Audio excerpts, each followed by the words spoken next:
Champions ট্রফিতে বাংলাদেশের সবচেয়ে বড় শক্তি বোলিং অ্যাটাক, আরও নির্দিষ্টভাবে বললে pace bowling unit. Taskin, Nahid Rana, Mustafiz, Tanzim সাকিবরা দুর্বার অপ্রতিরোধ্য।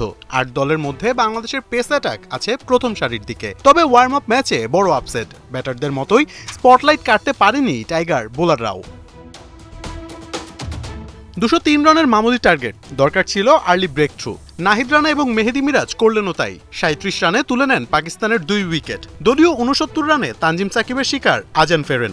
ব্যাস, বোলারদের গল্পটা এতটুকুই।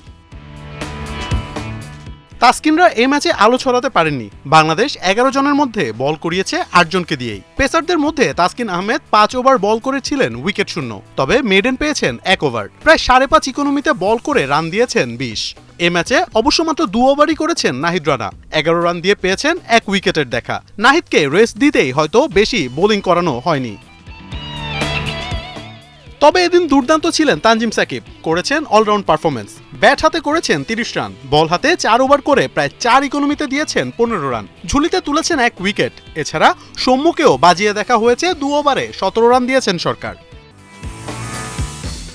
টাইগার ব্যাটাররা ঢুকেছে স্পিনে, আর অন্যদিকে পাকিস্তানিরা দেদার্সে খেলেছে মিরাজ, নাসুম, রিশাদদের। স্পিনারদের মধ্যে সবচেয়ে বেশি রান হজম করেছেন নাসুম আহমেদ, প্রায় 10.5 ইকোনমিতে রান দিয়েছেন 56। উইকেট কিংবা মেডেন কিছুই নেই। ব্যাট হাতে দারুণ করা মিরাজ বল হাতে ছিলেন অ্যাভারেজ।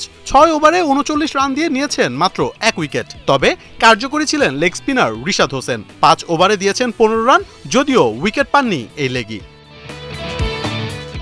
মোহাম্মদ আদনান, ৭১।